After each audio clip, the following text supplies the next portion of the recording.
Alors, bonsoir à tous. Bonsoir encore une fois. Je suis très ravi d'être ici avec vous.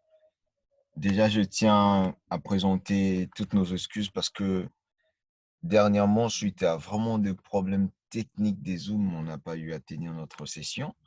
Mais je crois que ça sera arrangé dans un bref délai. Alors, nous étions en train de continuer notre formation qui est basée justement sur l'élaboration de son business plan et de son business model Canvas. Avant de continuer notre session sur l'élaboration du business model Canvas, j'ai trouvé quand même essentiel et très utile de faire un petit résumé sur tout ce qu'on a eu à voir la session passée. Je rappelle que nous avons parlé lors de notre dernière session. Nous avons parlé de l'introduction à l'entrepreneuriat. Nous avons parlé de l'introduction à l'entrepreneuriat. Nous avons donc donné notre plan, les plans pour cette formation. Nous avons la présentation du business model Canvas, l'élaboration d'un business plan qui sera notre troisième partie et aussi une conclusion avec plein de bonus. Tenez-vous prêts. Que signifie entreprendre? On a dit pour nous, entreprendre, c'était créer une activité, c'était pour nous répondre à un besoin, c'était pour nous manager une équipe. Entreprendre pour nous, c'était voilà, apporter une solution à un problème dans une société. Très bien, c'est très bien. Mais on a dit justement que toutes ces définitions s'est mariées avec un concept qui est clair et qui sort même du mot entreprendre. Entreprendre pour nous, c'était entrer et prendre. Pourquoi entrer? Parce que on entre dans un marché parce qu'on n'est pas la seule personne. On n'est pas le seul opérateur, pardon. On se dit, c'est qu'on va faire, il y a d'autres personnes qui font ça. Il y a la concurrence. Donc, on n'a pas l'idée du millénaire, on n'a pas l'idée du siècle, mais c'est qu'on fait, il n'y a rien de nouveau en fait. Si nous, peut-être, on les décide de le faire avec une innovation, avec une touche particulière, pardon, mais on va se dire, il y a déjà quelqu'un qui a fait ça, ou il y a déjà quelqu'un qui fait ça dans le marché. Mais nous, étant qu'entrepreneurs, on ne doit pas avoir peur. On ne doit pas avoir peur que quelqu'un d'autre fasse la même chose que nous. On ne doit pas avoir peur qu'il y ait de la concurrence dans le marché. On ne doit pas avoir peur qu'il y ait plusieurs opérateurs qui font la même chose que nous. Au contraire, ça doit nous booster parce qu'on s'est dit, voilà, on est entrepreneur, on décide de devenir entrepreneur, il y a des gens qui font ça, et bien moi, j'ai pas peur, moi, je vais entrer dans le marché. C'est ça l'entrepreneur. Il s'est décidé d'entrer dans le marché, dans un marché où il n'est pas seul. Donc, David, Nathan, Priscille, Maria, Marie-Joséphine, Eugène, ils vont se dire, OK, voilà, moi j'ai une superbe idée, je vais recycler de déchets, je vais produire du jus bio, je vais produire de lait, je vais apporter une solution numérique efficace, mais je ne suis pas seul. Ce n'est pas parce que je ne suis pas le seul, ce n'est pas parce que d'autres personnes le font que moi j'aurais peur d'entrer dans le marché. Donc, avoir le mental d'un entrepreneur, c'est se dire, je vais entrer, je veux percer ce marché. Moi aussi, je veux trouver ma place. C'est ça même la deuxième définition. Entrer et prendre. Parce que quand on se décide en tant qu'entrepreneur d'entrer dans un marché, on se décide en même temps de prendre sa part dans ces marchés. J'entre dans un marché des productions de jus. J'entre dans un marché des recyclages où il y a d'autres personnes qui font ça. Moi, je ne viens pas entrer dans le marché avec ma solution. Parce que le fait pour moi de proposer ma solution, c'est ça, entrer dans le marché. Mais je ne m'arrête pas qu'à la proposition de ma solution.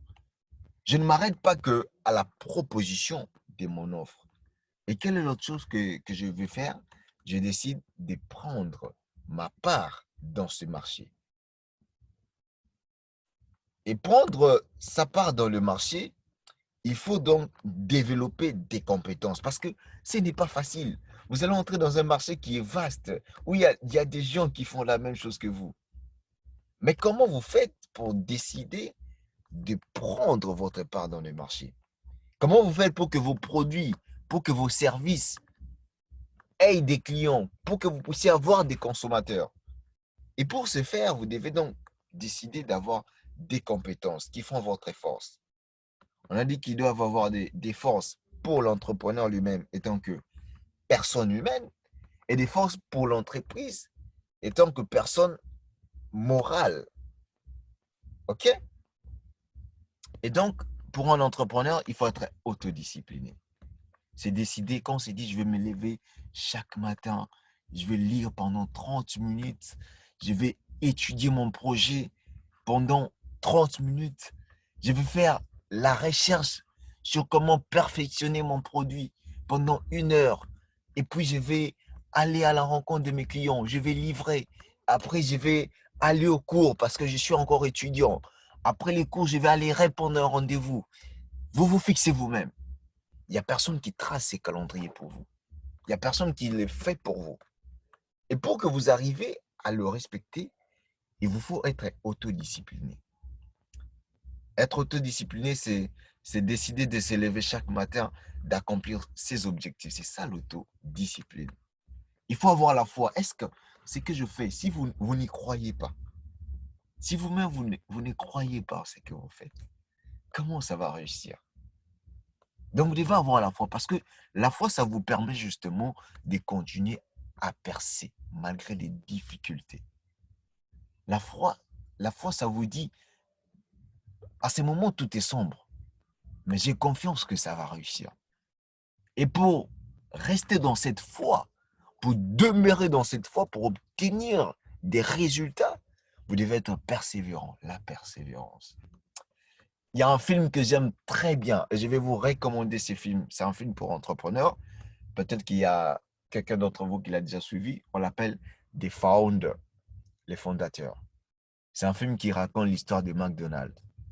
Au début, il y a Monsieur Mixer, Monsieur Roy qui écoute en boucle en audio, que je vais vous partager sur la force de la persévérance, de persistence, comme on dit en anglais. La persévérance. On dit il n'y a rien qui remplace la persévérance. Il y a beaucoup de gens qui ont du talent, il y a beaucoup de gens qui ont de l'énergie. Mais combien de personnes autour de vous que vous connaissez qui ont du talent, qui ont commencé quelque chose et qui ont arrêté? C'est justement parce que ces gens n'étaient pas persévérants. Et pour voir votre produit réussir, vous devez persévérer. Ce n'est pas parce que vous faites une chose, pendant 1 mois, ça ne marche pas, que ça ne marchera pas toute la vie. Non, c'est faux. Il y a des gens qui ont pris 5 ans à construire un produit. Facebook, que vous connaissez aujourd'hui, que tous vous êtes connectés sur Facebook. Facebook a fait 10 ans, ils n'avaient pas de gains. Ils ont fait 10 ans en train de rechercher leur modèle économique. Ils ont fait 10 ans à travailler dans la perte. Et vous, vous faites une chose, bon, 1 année, ça ne marche pas. Et vous dites, ok, non, ça ne marchera jamais. Mais détrompez-vous. Voyez Facebook, il a fait 10 ans. Il n'était pas rentable. C'est vrai, il avait des sous qui entraient. Mais il n'avait rien pour son fonds de roulement. Il n'était pas rentable. J'ai avec un ami co-créé une entreprise qui œuvre dans la transformation de chips. On a fait presque 1 année, on n'était pas rentable. Mais ce n'est pas pour ça qu'on a arrêté.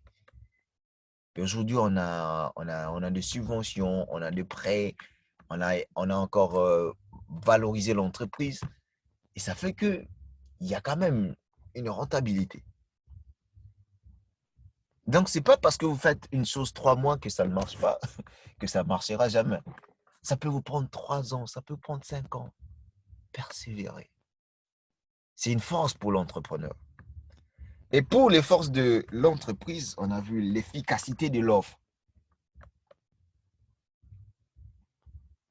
On n'entreprend pas au hasard. Tu te réveilles un bon matin, bon, il y a Bralimont qui fait la bière, comme ça marche, ils ont des clients, moi aussi je vais faire la bière. Mais non, ça ne marche pas comme ça. Est-ce qu'il y a un réel besoin? Est-ce qu'il y a un réel problème? Est-ce que les gens ont vraiment besoin de votre solution? Si moi, je viens aujourd'hui, je dis aux gens, OK, voilà, moi, je suis un génie de technique, je vous amène une solution qui vous permet d'aller habiter au soleil pendant 2 ans. C'est vrai, les gens aimeraient bien découvrir le soleil. Est-ce que c'est vraiment un besoin qui est attendu? Est-ce que c'est vraiment nécessaire pour ces personnes-là? Donc, il faut étudier l'efficacité de votre offre. Ne pensez pas parce que vous avez une idée et que c'est vous, et que c'est moi, Maria, c'est moi, Jean-Paul, c'est moi, Priscille, comme c'est moi qui ai cette idée, c'est l'idée la plus meilleure. Hein? La plus meilleure, ça ne se dit pas, mais vous allez dire même, c'est l'idée la plus meilleure, la plus géniale, c'est l'idée la plus fantasmagorique qui puisse exister, c'est l'idée du siècle. Non, revenez à la raison. Est-ce qu'il y a des gens qui ont besoin de cette idée réellement? Et si ce n'était pas moi qui proposais l'idée, s'il y avait quelqu'un d'autre qui me l'a proposé, qui me proposait cette solution, est-ce que j'allais m'accrocher? Est-ce que j'allais y en trouver mon intérêt? Et donc, après avoir évalué l'efficacité de l'offre, évaluez aussi l'innovation. Apportez l'innovation à votre offre et une grande vision à long terme et ayez un management très fort. Entreprendre, c'est quelque chose d'extraordinaire parce que ça n'arrive pas à tout le monde. Parce que ce n'est pas tout le monde qui a la capacité de persévérer. Parce que ce n'est pas tout le monde qui a la capacité et le courage de toujours croire en quelque chose qui ne marche pas. Parce que ce n'est pas tout le monde qui est autodiscipliné.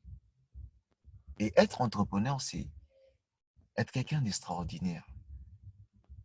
Décider de faire de l'argent, c'est extraordinaire. C'est pourquoi tout le monde n'a pas d'argent. Tout le monde a des idées, mais tout le monde ne matérialise pas son idée. C'est ça que je disais à quelqu'un, je disais même lors d'une formation. Si vous voulez être millionnaire, dites-vous que vous devez impacter des milliers de gens, des millions de personnes. Si vous voulez être milliardaire, dites-vous que vous devez impacter des milliards de personnes. C'est ça la force de l'argent. Tant qu'il y a beaucoup de personnes qui utilisent mon offre, tant qu'il y a beaucoup de personnes qui sont satisfaits par mon produit, qui vont acheter, moi j'aurai beaucoup d'argent et là je peux être un millionnaire, je peux être un milliardaire. Donc avoir beaucoup d'argent, c'est impacter. Et impacter, c'est quelque chose d'extraordinaire. Ça n'arrive pas à tout le monde. Et tant que vous êtes à cette formation, vous avez donc décidé de prendre la décision, excusez la tautologie, mais vous vous êtes décidé de suivre cette formation pour un but précis. Et je crois que c'est pour entreprendre. Si vous n'êtes pas encore entrepreneur. Et si vous êtes entrepreneur, c'est pour renforcer vos capacités. Et dites-vous qu'à la fin de cette année, vous devez sortir avec un projet écrit. Et qu'au début de cette année, vous devez commencer, au début de l'année prochaine, vous devez commencer quelque chose. C'est ça l'entrepreneuriat. Décider de devenir quelqu'un d'extraordinaire. Et c'est très bien d'être quelqu'un d'extraordinaire. Moi, j'en ai l'expérience. Est-ce que vous êtes prêt à devenir cette personne extraordinaire? Est-ce que vous êtes prêt à prendre des ailes? Est-ce que vous êtes prêts, mesdames et messieurs, à décoller avec moi? Tenez-vous très bien, décollons, parce que nous avons déjà décollé. Nous avons dernièrement aussi parlé du Business Model Canvas. Le Business Model Canvas, on a dit, c'est un document essentiel pour un entrepreneur qui est composé de 9 cases. La proposition de valeur, la relation client, les segments clients, les canaux de distribution, les activités clés, les ressources clés, les partenaires clés, la structure de coûts et les flux des revenus. Ce sont ces 9 parties qui vous permettent de résumer votre entreprise. Ce sont ces 9 parties qui permettent à l'entrepreneur de connaître comment il va créer de la valeur, comment il va délivrer la valeur et comment il va capter cette valeur en retour. Et dernièrement, nous avons dit que le business model Canvas, différent du business plan, le business model Canvas, lui, il peut être modifié temporairement. Vous changez des partenaires, vous modifiez, vous changez l'offre, vous modifiez, vous changez la relation client, vous modifiez. Mais le business plan, lui, c'est vraiment pour une durée minimum de 3 années. Parlons du business model Canvas. On a parlé de la proportion des valeurs.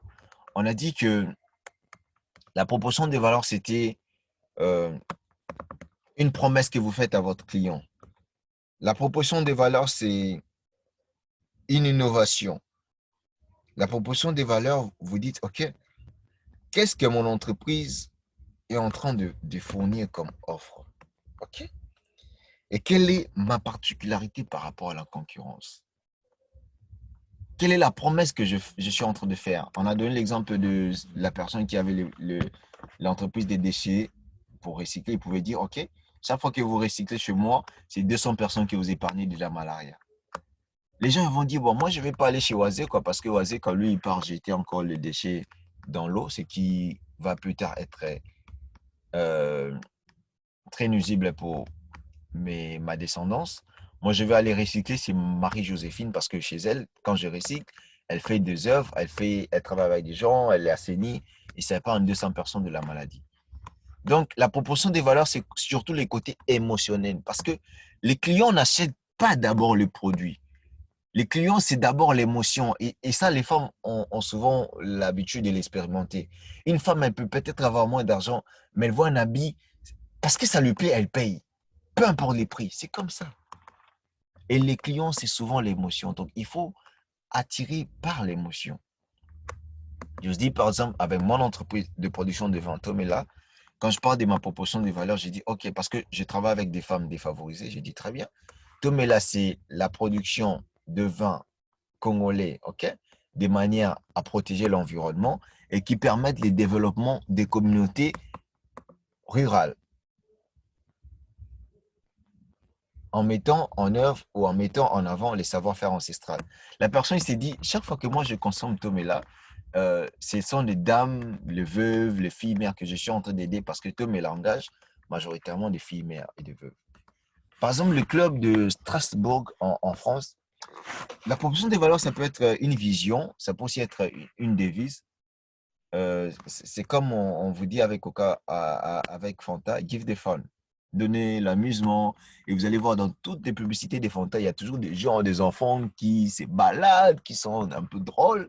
C'est ça qu'ils vendent. Et tous les enfants aiment Maltina. C'est pas quelqu'un qui leur a dit que Maltina, c'est pour les enfants. OK. C'est justement cette proportion des valeurs. Par exemple, le club de Strasbourg, je disais, ils disent, nous ne sommes pas 11, nous sommes des milliers. Vous voyez un peu ça. Parce que c'est vrai qu'ils sont 11 sur le terrain en train de jouer. Mais ils disent, on n'est pas 11, on est des milliers. C'est-à-dire, quand on joue pas, c'est pas que nous les 11. On joue avec vous, notre public. Et vous, notre public, nos fans, vous êtes des milliers. Donc, nous, on n'est pas 11, on est des milliers. On est 10 000, on est 11 000. Et là, les gens se disent, non, vraiment, chaque fois que ces joueurs sont en train de jouer, je sens comme si je suis en train de jouer avec eux. Parce que nous sommes dans l'équipe. Vous voyez? Et il y aura des gens que Strasbourg soit relayé ou pas. Lui, c'est Strasbourg. Donc, la proposition des valeurs doit être efficace. Et vous devez connaître à quel type de client votre proposition des valeurs est adaptée. Parce que si vous donnez les fans l'amusement, bon, les adolescents de 18 à 25 ans, c'est pas trop l'amusement, vous voyez. Donc, vous allez dire, Fanta, comme c'est l'amusement, c'est les fans, c'est le jeu, c'est adapté aux enfants. Et donc, vous devez arriver à segmenter votre cible. À qui c'est adapté? Est-ce que aux enfants des 18 à 25, des 5 à 10 ans? Est-ce que vous avez des adolescents de 10 à 25 ans? Parce qu'une fois que vous êtes arrivé au moment, une fois que vous avez identifié vos types de clients, vous savez quelle relation avoir avec ces clients. C'est très important. C'est très important. Comment communiquer? Si par exemple, vos clients, ce sont des enfants de 5 à 10 ans, vous n'allez pas mettre vos publicités dans des journaux. Et donc, la relation client, ça vous permet de connaître comment est-ce que mes clients vont connaître mon produit. Où est-ce qu'ils vont les voir? Est-ce que dans les journaux? Est-ce que dans les réseaux sociaux?